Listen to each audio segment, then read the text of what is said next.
And this comes back to that quote that Sheikh Mohammed says all the time. He goes, in the morning, when you wake up, the lion is out there hunting because he needs to eat. And the gazelle's running because a gazelle needs to run away from the lion. And Sheikh Mohammed says this all the time. He goes, you decide what you want to be. Right. Are you going to be the lion or are you going to be the gazelle? But whichever one you are in Dubai, you need to wake up running. So welcome everybody to another episode of the J2 Hub podcast. We're back again on Friday mornings like we said we would. So consistency this week has been key.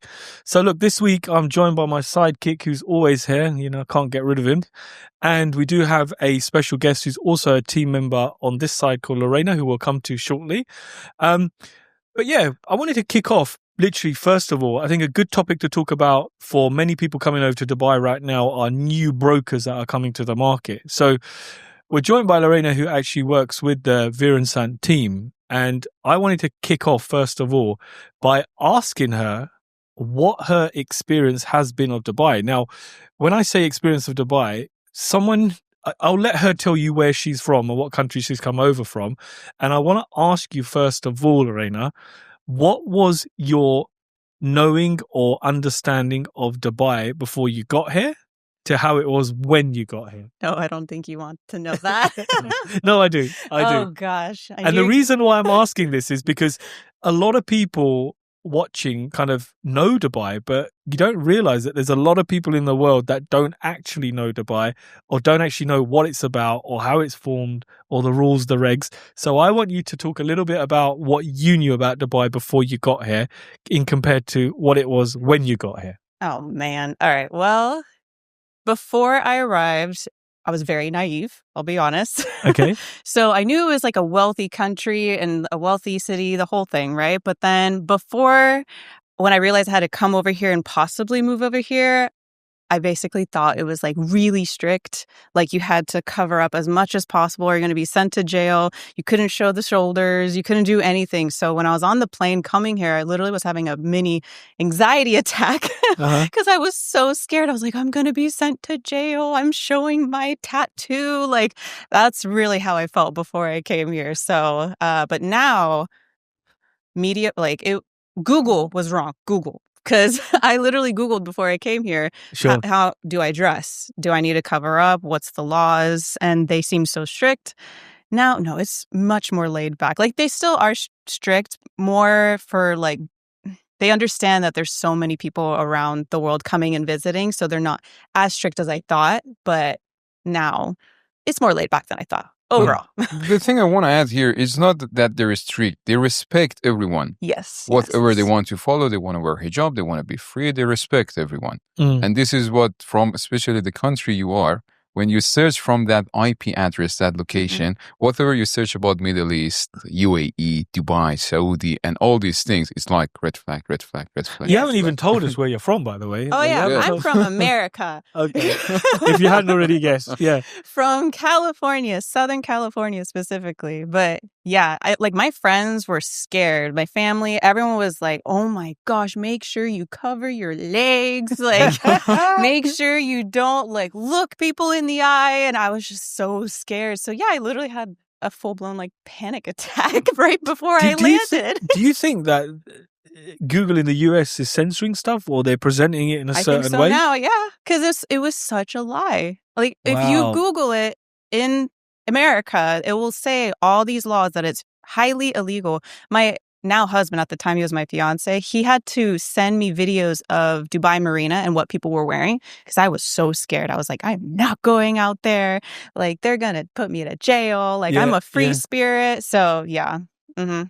That's the truth. But I think that part of the world, they separated themselves from the other part of the world in general. And they think because they're in US, they're in the best country in the world, best location. I don't have anything against them, but there are other places come out from But there. there isn't.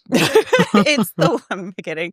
It's the world. Yeah, that's actually one thing I noticed when I arrived here too, is everyone gets really excited when I tell them I'm American. And I guess there's not a lot of Americans here, especially brokers or agents. So when they're like, they freak out about it. I'm like, it's not that special, you guys. Like, we have gun issues. Like, it's a whole thing. Like, you don't want to really be over there right now. You know what? I've come to the conclusion that there isn't a lot of Americans here because obviously your tax code follows you where you go, right? Yeah.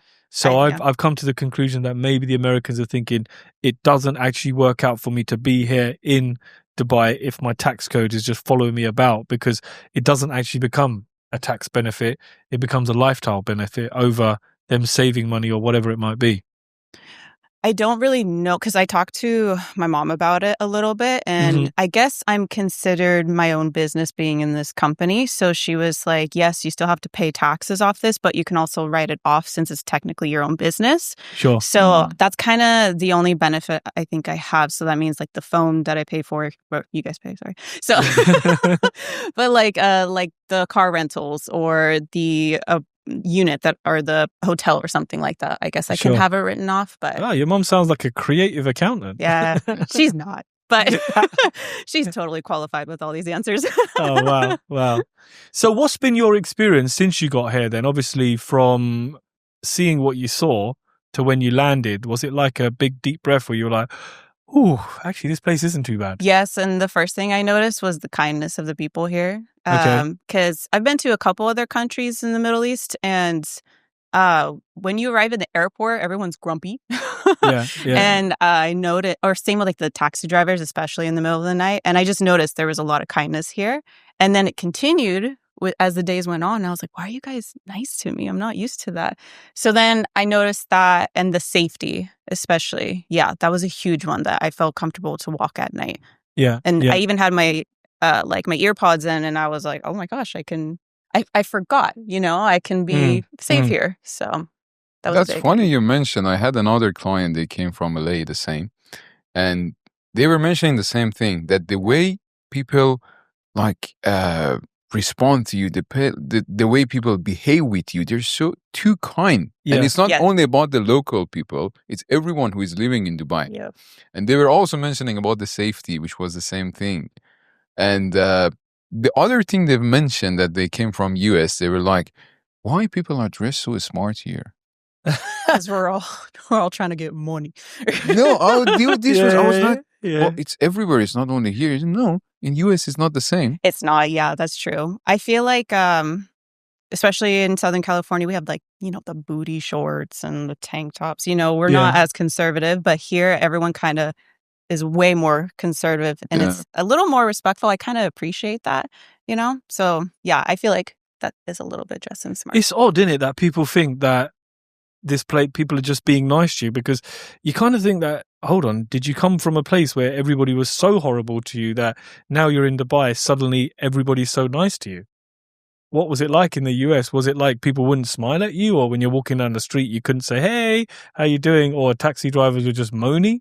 I think it's because of like, so for me, every time I go back to LA, I feel more at home, because there's like a certain sense of humor we all have, and we know how to talk to each other. Sure. So we're not nice, but I don't know. You know what I'm trying to say? It's just like a sense of humor we all understand. And since I've been to other countries, and I'm like comparing it to that. So if someone else is saying that, then yeah, maybe Dubai has something special to offer. You know what another conclusion I've come to why people are so nice here.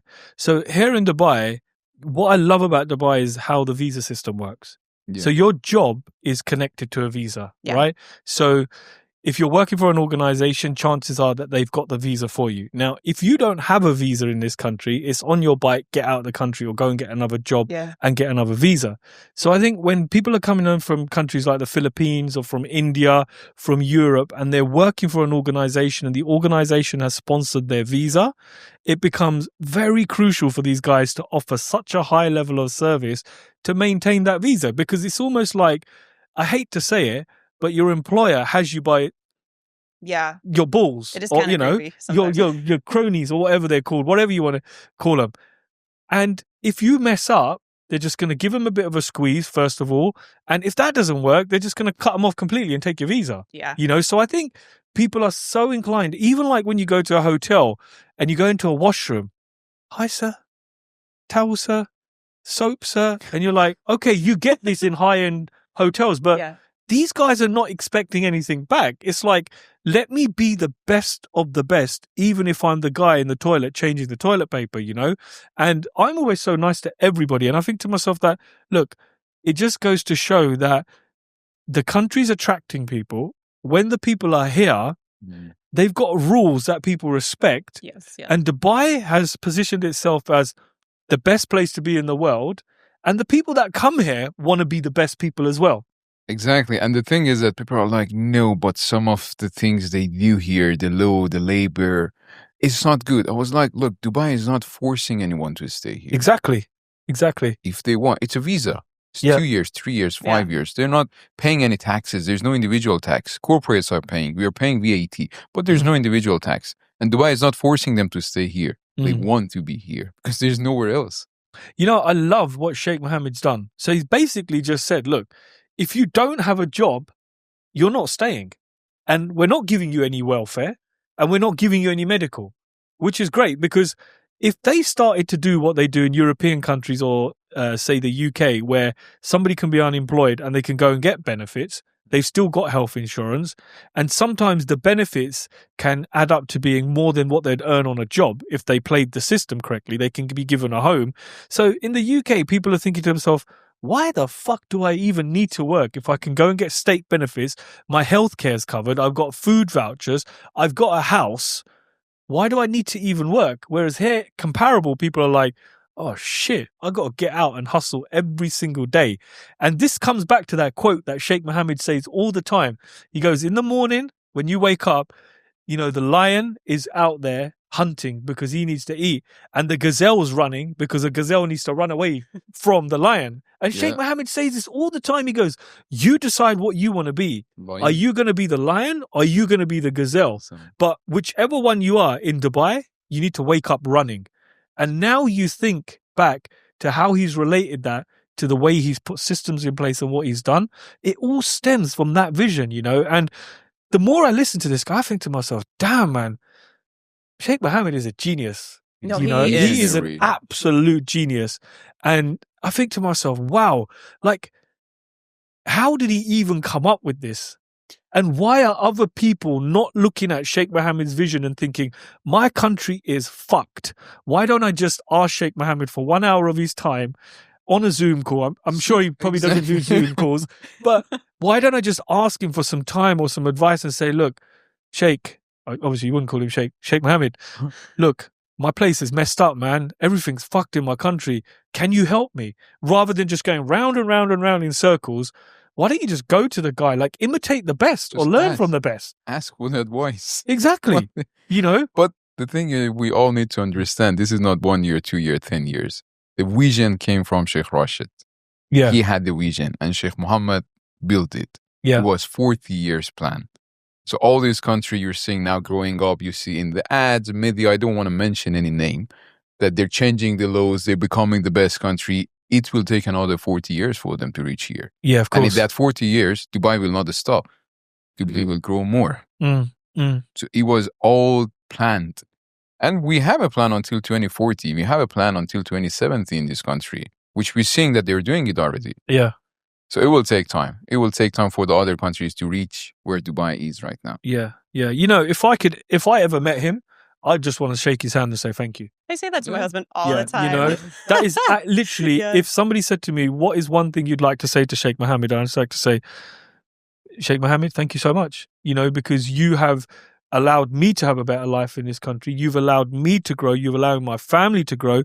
You've allowed me to start a business in this country. And the business is doing great. We've got great people working for us. We've got a great vision of where we want to go. And no one's interfering, you know? The thing is that they're not holding your money here. They don't force you to put your money here. They don't force you, whatever you earn here, to keep it here. No. But you want to do it. Exactly. Whatever you earn, you see all these people coming from UK, US, Europe, Iran, everywhere, India. They're bringing their businesses here. Okay. And when the business is here, they're making money. They don't want to take the money out to any European country or go back there and invest in their own country. They want to keep it again here, reinvest it. You know, you've heard me say this a few times on Zoom calls when clients say, oh, James, when I've earned money out of my rental properties, when I've got profits on properties that are sold, I want to take it back to the UK. And my first thing to them is, are you a flipping nut job? The whole point is to remove your funds from a country where it's not working, move them into a country where the money is working. Why would you want to just create a circle of taking it back? It's like you've walked out of the fire and you want to walk back into the fire. And I think people don't get that. Here, this country and his vision is saying to you, come and invest here, build your wealth here, continue building your wealth here, and become this successful person. You know, if something isn't working where you live currently, change it. And it's that saying again, if your current circumstances or what you're doing today doesn't work, you need to get up, look at yourself in the mirror, give yourself a slap and change and do something that is working. That's actually something my brother and I were talking about the other day. Oh, you got a brother? I do. Oh, yeah. cool. He's like 15 years older than me. Oh, wow. I thought you was like only child. No, I have a brother and a sister. Oh, wicked. Yeah, both wicked. like 14, 15 years older than me. Oh, nice. So you're the baby. I'm the baby, Oh, yes. okay. But yeah, I was talking to him about that because I don't know much about what's going on in America with the politics. I know that's crazy, but I don't because I'm over here. I'm a little too busy, sorry. But we were talking about that and he was like, what is it really like over there when it comes to the laws? I'm like, I'll be honest with you. They are strict from what I've seen, what I've heard and everything.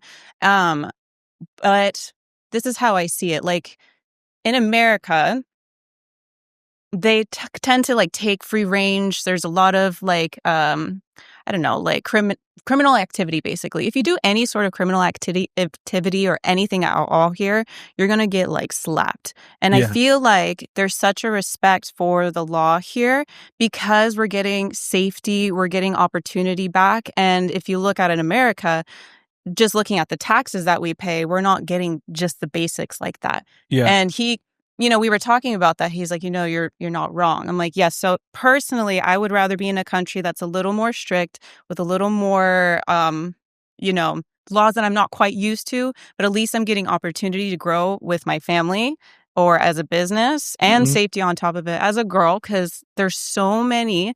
Like the fact when I first saw that there was a section just for women on the on the bus and the train, I was like, what? Everywhere. I can sit there?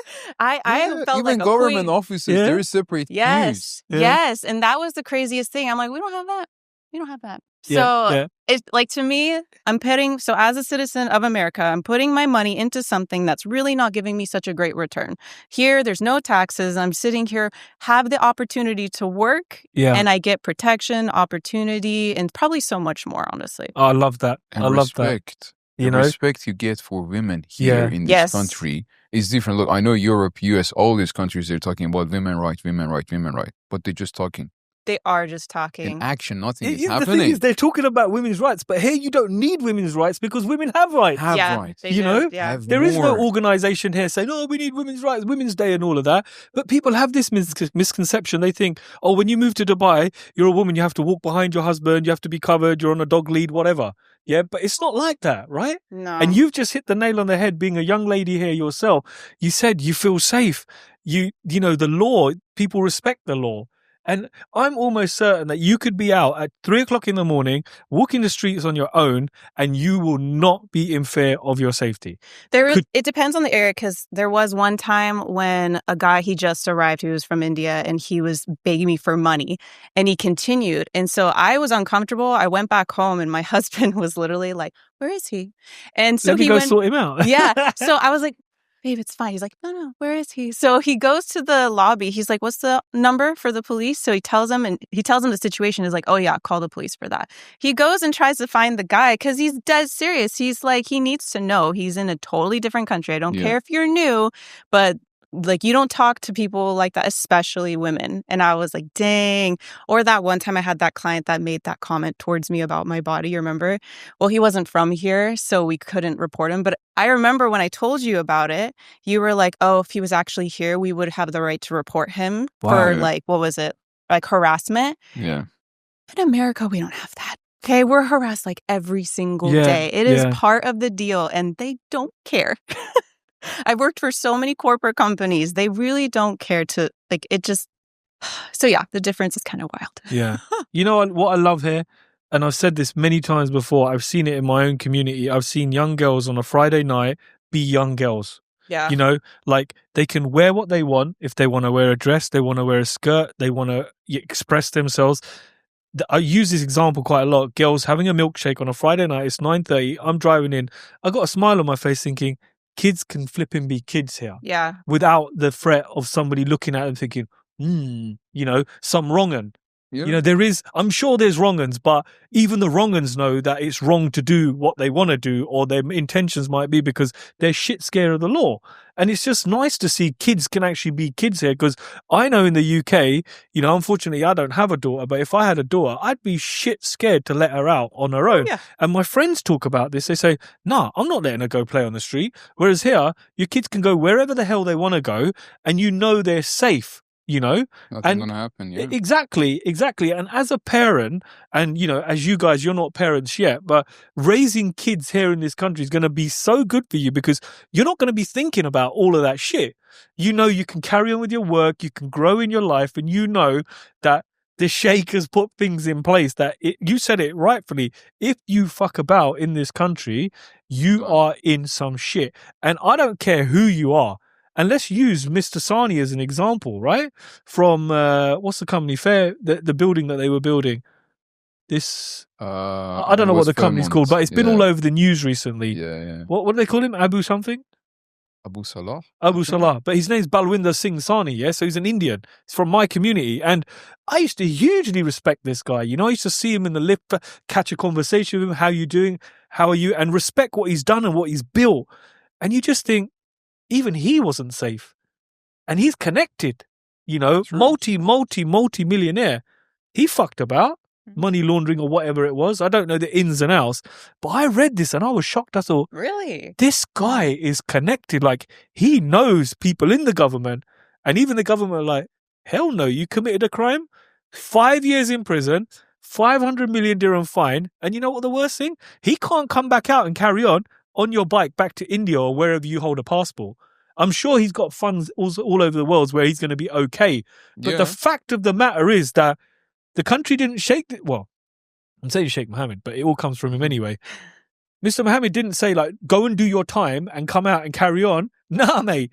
Go and do your time, pay your fine, and fuck off out of this place, because you've messed up once. I'm not even giving you a second chance. That doesn't happen in America. You know? No. Exactly. In America, you could be locked up for life, say. You have parole in 20 years. If you convince the parole officer that you're all sane now, you'll be back out on the streets again, and you can carry on. You could go and commit another crime.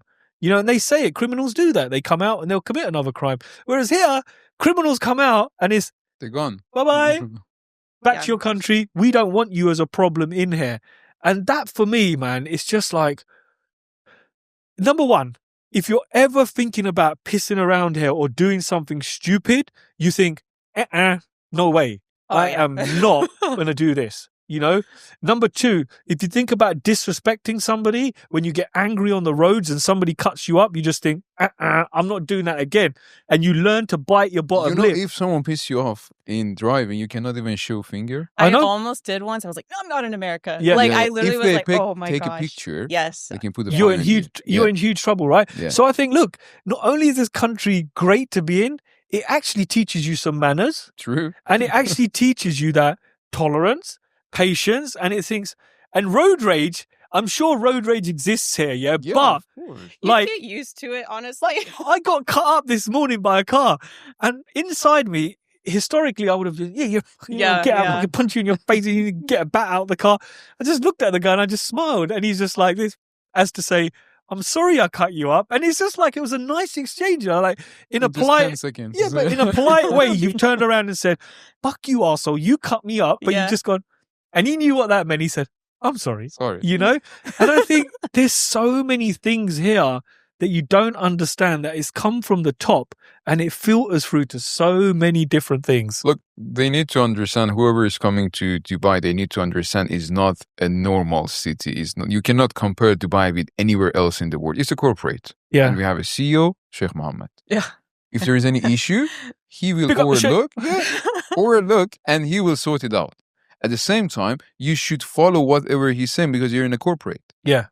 If you want to be here, you have a freedom, you have make money, you can make money, there is no taxes, you have the lifestyle that you don't even have anywhere in the world.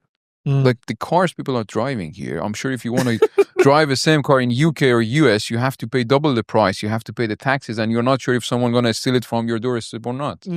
I had a client ask me about my insurance, yeah? He goes, James, what's your insurance for your car? I said, it went down to £168. And he goes, that's really cheap. He goes, is that a month? I went, nah, that's a year. That's a year. And he was like, what the hell? No way. Yeah, I didn't know that. Car insurance here is stupidly cheap because you're not insuring the person, you're insuring the car.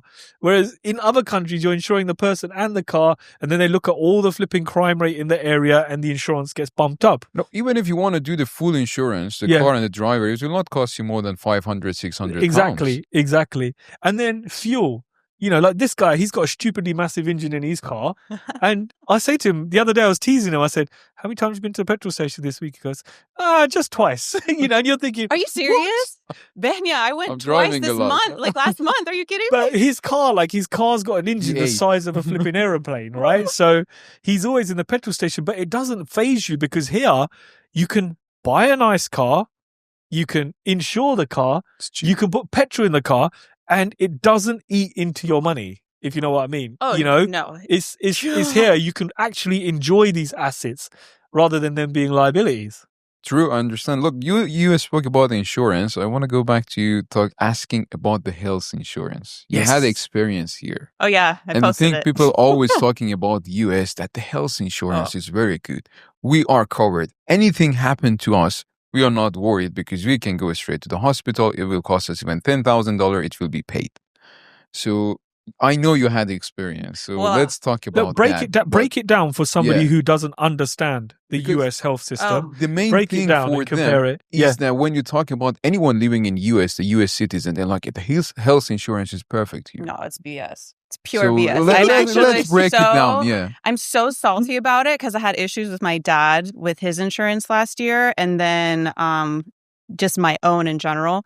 So I actually used to work in the healthcare. So at first I was in animal hospital. So for like 2 years. And then after that, I was working with like ear, nose, throat doctors. So I had to work with the insurances all the time. So I was already familiar with how that worked. You're never covered, okay? You have to pay.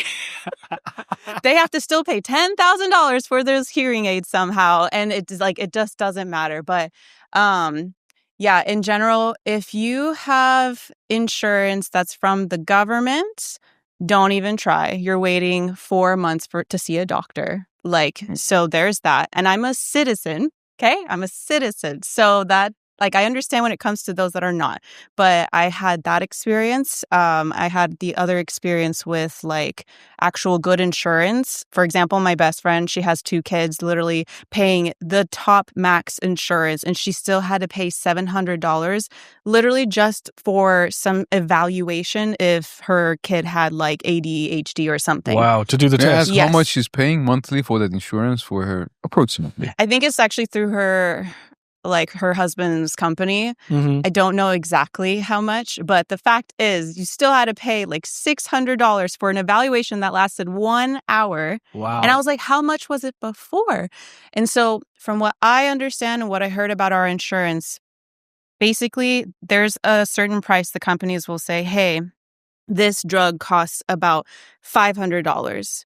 Oh, well, now you're doing it through the insurance. Well, now I'm going to make it another $500, which is $1,000. So now the insurance paying for that $500, and you have such a great discount. You're paying for the other $500, and I'm just, oh God, I'm so salty about it. That's so bad. And last year with my dad, we got him an insurance, but it ended up being fraud. So he had an emergency situation where I had to take him to the hospital and it was all fake. And we were paying $200 a month. It was just the saddest thing ever. So we decided to get it quickly. We put him on, it's called Medi-Cal or Medicare or something. I always forget, I swear. But it's with the government. Yeah. It took 3 months just to get that whole situation done.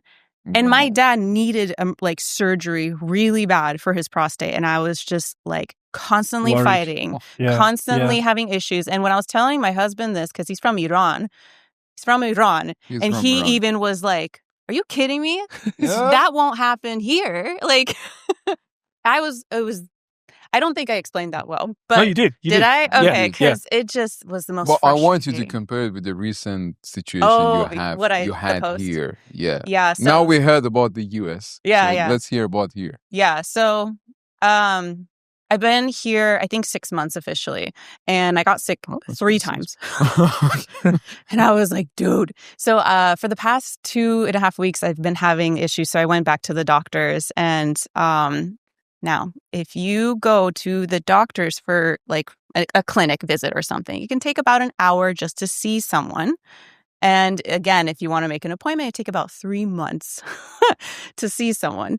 So I went into this clinic and it literally was 5 minutes.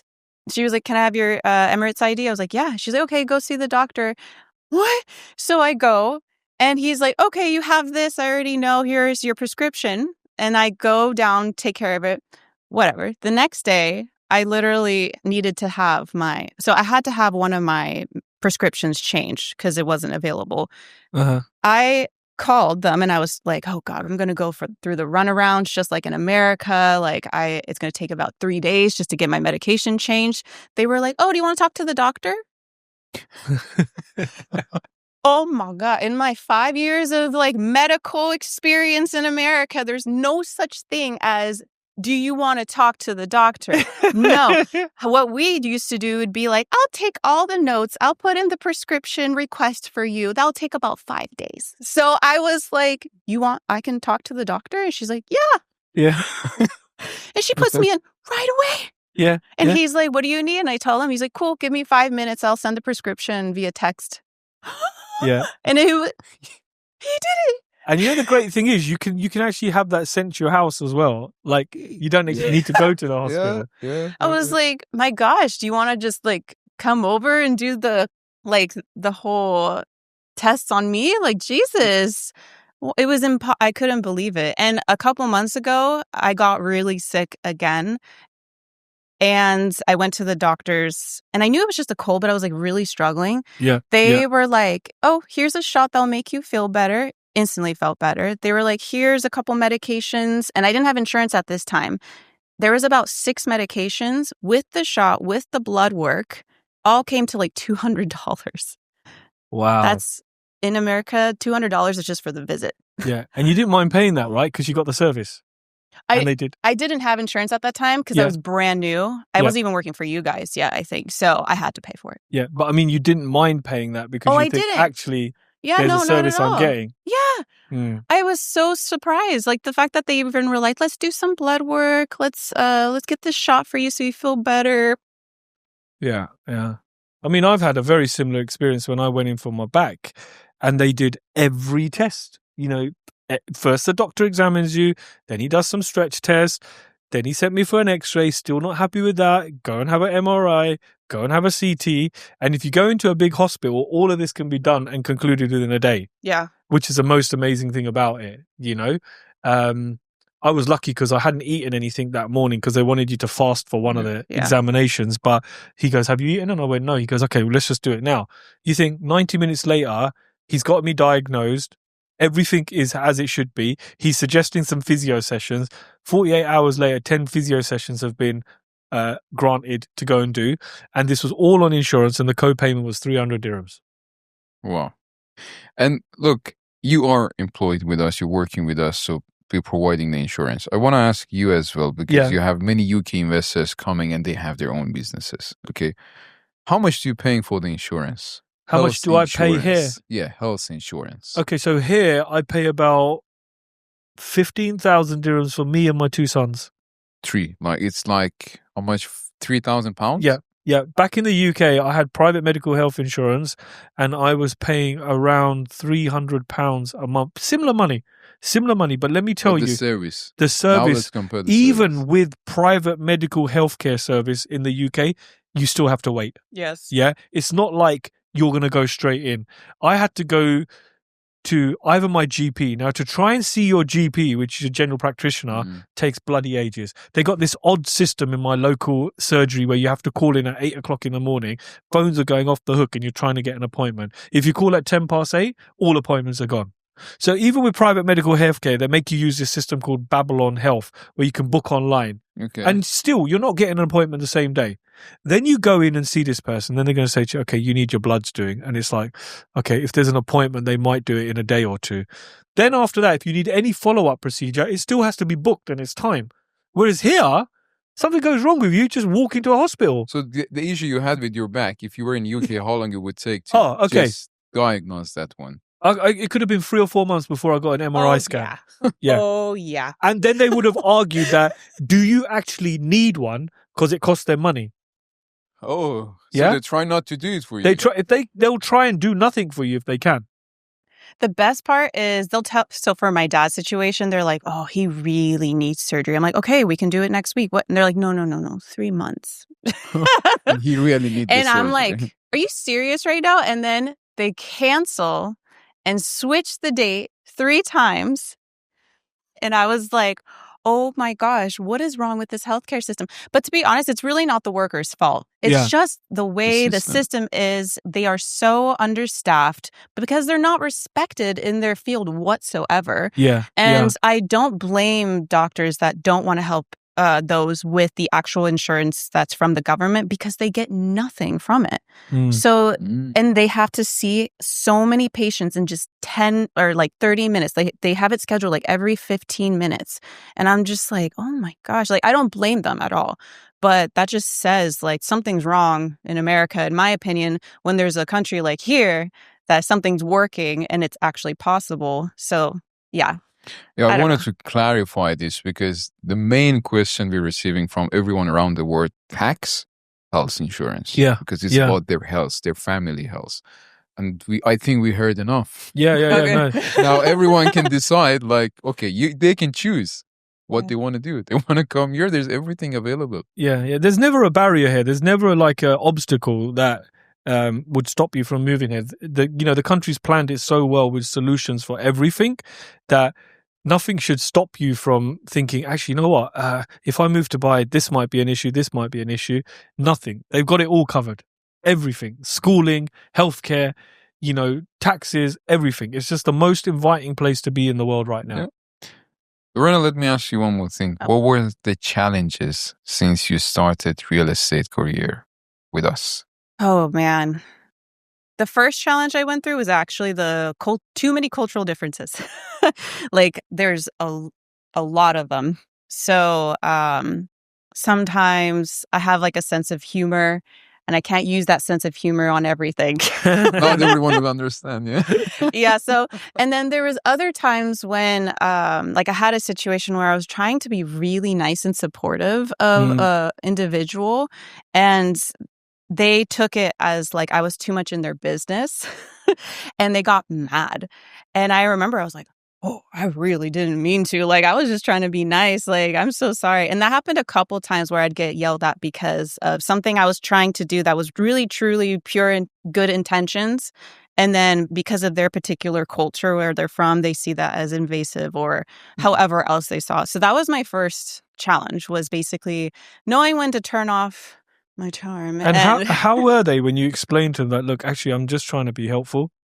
They were really understanding. Okay. Yeah. I actually have really good clients. I'm not going to lie. Like they know I'm American and they're just like, okay, I'll take it into consideration. Like I have most of my clients are actually Indian. So they'll be like, no, I'm familiar with your culture. I understand. And one time one client was like, just, don't do your jokes with the clients. Okay. And I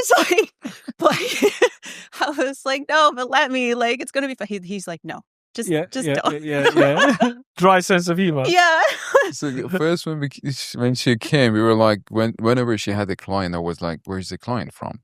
Which nationality? Oh my God. And I used to be like, why are you so racist? And she was like, why you are so racist? I'm like, no, it's not about racism. They have different cultures. You have to know. You have to understand. Something which is common in US, UK, Europe, it's not common in Middle East. Yeah. Something which is common in Middle East is not common with Indian culture. Yeah. So you have to understand. And even in Middle East, each and every country, they have their own country. Like something which is common in Iran is not common in Saudi or UAE or Syria, Egypt is different. So I was asking her like, okay, he said that, but may I ask what's the client from? Where is the client from?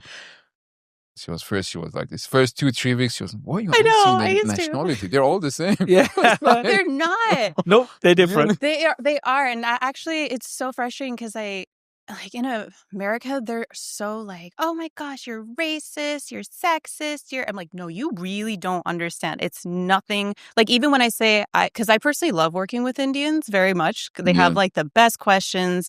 There's just a lot of good things about them. I can't stand them. Oh my God. No, I'm allowed to say that being an Indian. Yeah. And then, but in America, they'd be like, why are you racist? And I'm like, I just said something good. What do you mean? Yeah. Like, how is that racist? No. Yeah, that was my first big challenge. I'm still myself anyways. I kind of learned like they like you. If they don't, they don't. But I also try to keep my boundaries, like understand that we're not friends. We're here to do business. Mm-hmm. So I had to learn that as There's well. a very thin line there. Yeah. But you need to keep that line. Yeah. I think especially being a woman as well, I think women probably get it more so where men I have seen take advantage in the sense that they think, okay, this is a woman. She's going to earn money from me. Maybe she needs to come out for a coffee with me. She needs to do this. She needs to do that, So I think with women especially, there's more of a thinner line, Keep it professional all the time because there will be these guys that think that you owe them something, Yeah, luckily I haven't had any clients like that. But I've seen some videos from other agents that work here as women and they go through that and I'm like, I don't have patience for that, dude. Like I don't really mind getting a little Speak to the hand. I don't mind getting a little attitude with my clients. It's happened a couple of times where I'm just like, don't mess with me. I don't have time for this. It's good. And I think that should be the case. Yeah, I agree. So obviously like coming into the real estate space, it's a hugely competitive space out here. We don't need to tell you that. You've probably experienced that. What would you say made it different for you in the sense that obviously joining our company, how has it been easy for you, would you say? Okay. No. It's hard. Yeah. Well, so it's funny because when I came here, I wasn't looking for a job. My whole plan was totally different than what's happening to my life right now. Okay. Like I thought I was going back home to America and I was just going to work for a year and then come here. It's a long story. So I literally was just like, well, I need a job. And then I met Behnia and he was like, oh, you have some experience? And I'm like, yeah. And I'm like, so he's like, we have a job. Cool. I had no idea how hot the market was and I had no idea what the market was like. So it was really hard and challenging, especially learning about the developers, off plan, the steps, because I did real estate like rentals in America for like a year and my mom did it for like 10 years in the business. So I only knew the steps of America. The steps here are different. Yeah. So that was kind of hard. I was just like, it's easier here actually to purchase and to rent here. But over there, you have to look at so many bank statements and tax forms and all that. So, yeah. I remember the first time we were like talking and do the training and I was explaining about the off-plan projects, like how you can buy. And I told, look, 20% down, 10%, 10%, 10% every 6 months. And she was like, what do you need? Just a passport copy. I was like, where's the background check? Background check, bank statement. Where's the credit score? No, credit score. I said, no, we just need the passport copy. Put 20%, buy the unit, get the title deed, and then pay on the interest for 3-4 years. Pay on the installment without paying any interest on it. And she was like, we don't even do rentals in US like this. No, do you want to know how rentals are? Go on. Oh my gosh. So you have to meet 3 times the monthly rental income. Okay. You also have to do a background check. We have to look at your credit score to determine what the deposit is.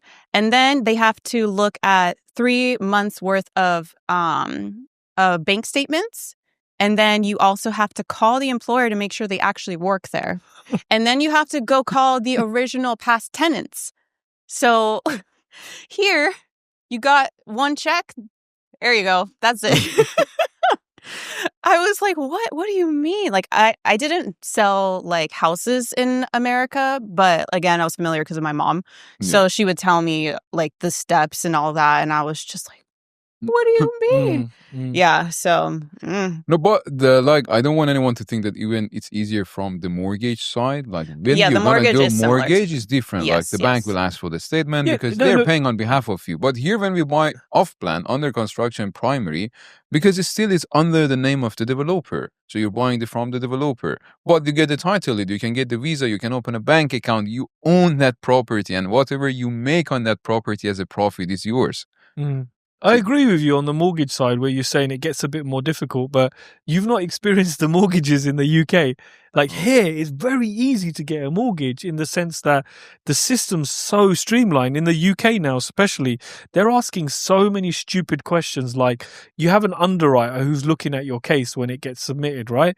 And most recently, my guy was asking me about, I had to do a remortgage in the UK myself, and he started questioning the structure of the company and saying, why has X amount of money come into this company when it should have gone into this company? And we had a justification for everything. And he rejected the mortgage based on such stupid shit. And you're thinking, you can see the bank statement's healthy. You can see that the loan on the property is low.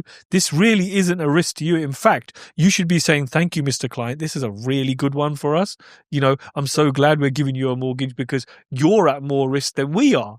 You know, but here it's different. I love the system here. Like you go to your broker, you put your mortgage app in, it'll ask you for the documents, it'll call you. We have a decision in principle.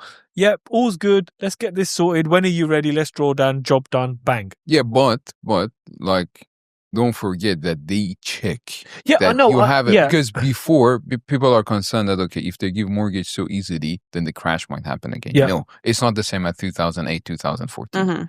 Now it's maximum 80%. And not everyone can get it unless you're employed and you're getting fixed salary every month. I was going to say it has to be like 10,000, right? To qualify? Yeah. Minimum 10,000, and then they check at the closing balance. They check on your monthly cost, your rental as well, how much you're paying for rent.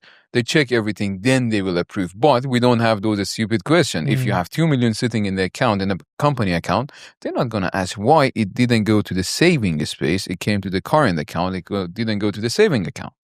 No, they don't have these things. As long as they know that the company is there, you're generating money, and the company is running, and you are self-employed or whatever investor, they'll approve your mortgage. They might tell you, look, instead of 80, we'll give you 50, we'll give you 60%. Yeah. And you know what's good here as well? They make you, if you're employed, a lot of the banks will say, okay, we'll give you a really good rate, but you need to move your wages into our bank account. So they make sure. So they know that the money's coming in, and the employer has agreed for the wages for the person to go into the mortgage bank's bank account. Sorry, not.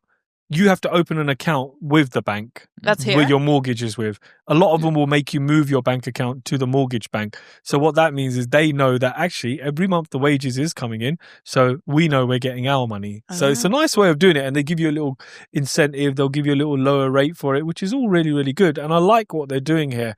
They're not just willy-nilly giving everybody a mortgage, you know, because the more debt you got, if a market takes a shift, you know, the more problems you could have if there's a lot of debt sitting there.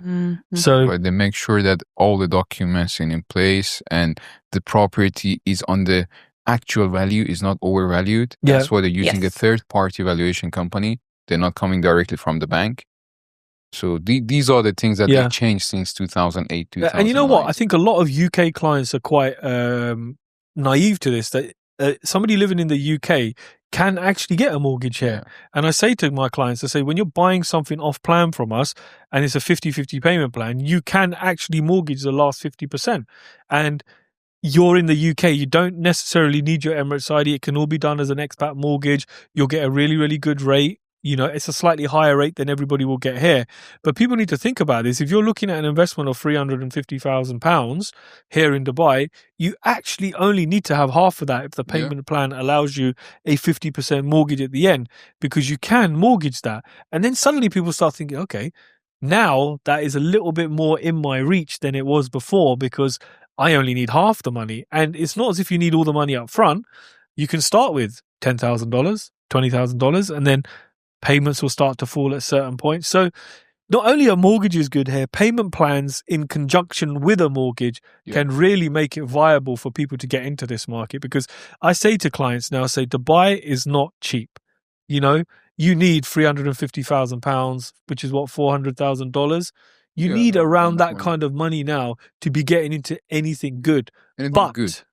But if you leverage the mortgage side of things, suddenly it becomes a lot less that you need, and you can get a lot more. And we've seen that with clients when they think, okay, I can get a mortgage. Oh, I was going to buy one. I'll buy two. I'll buy three. I'll buy more. I'll go multiple units. So, yeah, remember, payment plans are easy to get. Mortgages are easy to get. As Benny said, they still do all their checks, but with the conjunction, with the combination of a mortgage and a payment plan, it's really easy for you UK buyers to buy. You know, don't think it's difficult. It actually becomes a lot easier. But remember, it's only easy if you're buying in the right project. Right. You could buy in the wrong project and suddenly it becomes a disaster anyway. I am curious, what is the average interest rate? So my most recent mortgage was 3.99 on an introductory rate for 2 years. Then after that, it skips up to 4.66. But it's EIBOR. We have an EIBOR rate plus 1.5%. I think the EIBOR is coming every year from the Central Bank of UAE. And that's, what about for expats? Expats is a little bit higher. I think the last one was around 5.5, 5.9, something like that. So they have to pay a little bit more. But it's not to say that they can't get it. But again, here, the rents are nicer. They're higher. So even if your mortgage payment is slightly higher, you're actually making more rent. And one thing I love about the mortgages here, they're repayments. So you're paying off your capital chunk of money. It's not as if you're just paying interest elements to it. You're paying down your loan as years go on. You know how much is it in Iran? 2% per month. You're the worst. But listen, it's still cheap. I just want to ask last question from Lorena. Oh gosh. As a you're not new broker anymore. You're experienced. Yeah. You're she's a pro, still new. I can say. No, like the way she talked, the way she sent message, she's a pro now. And what is your advice for the new agents or new people who want to come from US and move to UAE? Come work for us. So if you are from the US, this is because we have a new one. She just arrived. Yeah. So the first thing I told her was, this is not easy. So understand that.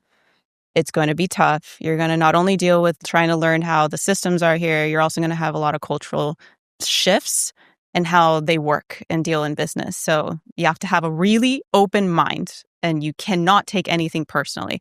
Trust me, I have cried before because it literally was just too much. And I was like, what is happening? So yeah, you have to really, really kind of keep your shit together, to be honest. But do you recommend them to come? Huh? Do you recommend anyone from US to come here? I think living here, yes. I'll be honest, working in the field, you just have to, it's not for the weak. Not at all. It really isn't. Like, if you think you can just come here and make easy money, you're crazy, in my opinion, because it's like the amount of hours I put, how strict I was with my schedule, because I had to. I needed to make money. I was in serious trouble. And the amount of time it took when I got that first deal, it felt like such a relief, but also it felt like it wasn't enough. And just because you got that first deal doesn't mean you stop. You have to keep going. Yeah. So yeah, my biggest advice for Americans. Now, if you're just in general coming here and everything like that, just don't give up. That's the big one. Yeah. Because sometimes you want to. It's really hard. I'm always telling people, if you come to Dubai, be patient. Yeah. You know what? Just to touch on that point before we wrap up, is that what I really love about what you did when you came here was it reminds me of what I did a few years ago when I got here. You're very much like a sponge. You know, you just soaked it all up and you wanted to learn and you asked all the questions and you asked all the stupid questions, which you thought were stupid, which weren't actually stupid. What's an EOI? And, and then you got emotional. You know, you shared with me and Benny when you broke down. So embarrassing. But I'm saying all of this because, you know, we gave you information and you consumed it, you soaked it. And we've seen this now. We've got a winning method.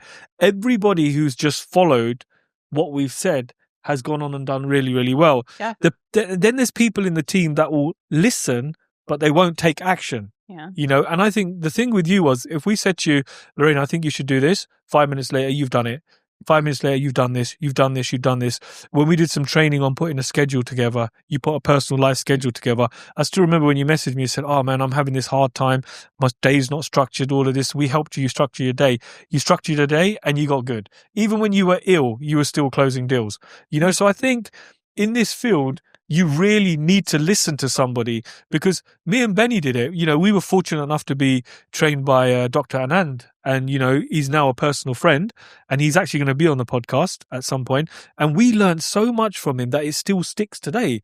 And for us to be able to put that into motion, and we know it works, and now for us to push that onto the team that we're building, is really, really good. So, I know we've said this to you before, me and Benny are extremely proud of what you've achieved, we are. because you've just taken the bull by the horns. You know what that means? Cultural differences. You sat there, you grabbed, that ball down in the club barbecue. Yeah, where you go. See, he knows where the brunch is. You've literally taken the ball by the horn, and that ball's thrown you off 5-6 times already, and it smacked you in the face a few times, and it kicked you, whatever it's done, but you haven't given up. And this is what I say to everybody: if you're a new broker here, you got to be patient. You got to show up every single day. And I love what you said. When you closed your deal, you were still like, this is not enough. Oh, and you're 100% right. Such a problem. Even with me, when I close a deal, I had a big January, big February, big deals. But still, I'm like, fuck, man, now I've got to go out and do this again. And Benny's always like, James, just be patient. I'm like, well, I want to close. I want to keep closing, So I think it's good. You need to be a sponge when you get it. Consume all the knowledge. Yeah. Put it all into action. Be focused in an and area. Be focused. Yeah. She did well because she was focused in an area. Yes. In one area. And she was I remember you were keep asking, should I do here? Should I do that? Yeah. And you were like, no. Just be there. Just do that. Leave me. It's true. Now I'm not a pro, but I feel way more confident when I talk about my specific area. Town Square. Yeah. So, she copied us. So yeah, but it's also good, the fact that I had good mentors as well, because you guys were truly patient. My first deal when it came to selling, I called that man every 10 minutes for 4 days. I felt so bad, but he picked up. He's like, I got you. Or when I needed help with the offline, because I was like, I don't know what's happening. Help me. You were like, all right, here we go. Like, you both were there for me too. So thank you, truly. No, I appreciate that. I think, especially where we are now, we're building our team at the moment. We're a small team, and we just want to make sure every single broker on our team does really, really well. So really appreciate that, you saying some kind words there. I mean, look, if there's one thing we can wrap this up on, what's one bit of advice you would give to somebody right now who's a broker, who's sitting there thinking, man, this really isn't fucking working out. I've done everything. I've done this. I've done that. What's one piece of advice you would give them? It's so typical, but just don't give up. There's so many people that have crazy stories where they made the biggest deal in 6 months, and it ended up paying for their whole year of surviving here. You never know. I was lucky that I had what I had so quickly, but they were small deals. You weren't lucky. You worked for it. I did work for it. I'm not going to lie. I'm always saying people don't mention that you were lucky, because people think that it just came from the luck. I saw that you were working 16 hours. Yeah. I saw that you were working when you were sick. I know. He kept telling me, stop. Can you just rest? I was like, yeah.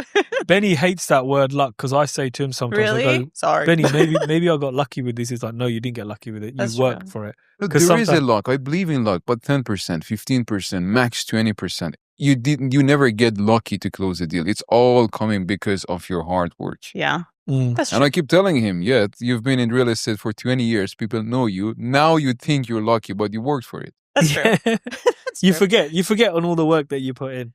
Benny, what's one bit of advice you would give? For brokers, if they want to come here, if they're already here, do not shift area to area. Choose one area which you like and just focus there, understand everything in that area. If there's building, if there's townhouses, learn the layouts, choose the best one and work on those. Believe me, it might take a month, 2-3 months, but once you're the master in that area, you will not go anywhere else and everyone will come for you. They do. Yeah. So this is my only advice. Yeah. What about yours? I think, to finish it up, I would say you need to show up every single day. no matter how you feel, and I keep saying this, I still have to remind myself of this daily, show up every single day and something will happen. Yes, Don't just think if you've had 2 or 3 months where nothing's happened that you're just going to give up, because you could just be around the corner from hitting that big deal. And you've probably seen that graphic online on Instagram where the guy is digging away with this little axe, and he's so close to this pot of diamonds, whereas the other guy is still going. And this guy was actually closer, but he gave up. This guy carried on going and he made it. So I'd always say, just get up, put your suit on, give yourself a slap and show up every single day and keep doing what you're doing, because compounding actually works. Consistency actually works. And eventually you'll find that, you've got a really good winning formula for this. And actually you think, fuck, I made it. I done it. And I'm still doing it. Agree. I'm surprised that's your advice. I feel like your advice is also have a schedule, because you were so adamant about that with me. I think, but you know what? I think it falls in as well, consistency and a schedule. That's true. So, and what we mean by a schedule, just just hatch it out in your diary. Just put there, this is a time I'm waking up, this is a time I'm going to sleep, and plan every single thing in between that. Look, some days you don't feel good. Maybe you cannot follow the plan, but it's there. It's okay that you don't do it for a day or 2 hours, but it's there. You have to do it again next week, next day, or in 2-3 days. But just have the schedule, follow that. Wake up at a certain time. If you want to go to the gym, go to the gym. If you want to go to the office, whatever you want to do, follow that. It might change during the week. You have a client coming, you have a Zoom call at 11 p.m., 12 p.m. with a client because of the time difference. But have that schedule. Follow that. Be consistent on what you're doing. And you'll be successful. I think the biggest mistake people make is they all have a alarm to wake up, but nobody has an alarm to tell you to go to sleep. Yeah, that's one thing I appreciate about you is you also believe in time for yourself. And you were very adamant about that too. Because if you don't make time for yourself, you can't really do your best at all. And I appreciated that, because you hear a lot of the hustle. Yes, you have to hustle, but you also have to have some moments for you. So if you have like 4 hours where you need to do social media content and you cannot talk to people for these 4 hours for now, like, I notice you're just like, you got to do what you got to do to get your work done. It's okay. Because I often feel so stressed that I missed a call, that I missed a text, and I need to reply to them right away. And you're like, no. Take care of yourself first. It's okay. It's 10 o'clock at night. It's really important to do that. So like sometimes when I wake up early, my day might not start till a few hours after that. But there's a lot of self-work that I've done. Like, I'm going to wake up, I'm going to hydrate, I'm going to take my dog for a walk. After that, I'm going to come back, I'm going to have a coffee, I'm going to journal. I might go into the gym if I feel like going into the gym in the morning, or I might go into the gym in the evening. But this is the way it's going to be. It's very, very important to have time for yourself before you pick up that phone and go full guns blazing. I agree. And I think on that note, we need to wrap it up because we are over our time. But thank you, Lorena, for joining us. Is it your first podcast? Yes, it is. Well done. And, thank you. Benny, I'll see you same time next week. Thank you so much, guys, for tuning in. And this does go live on our podcast channel, and it does go live on YouTube. So do comment below if there's anything you want us to talk about, and we'll go into more details.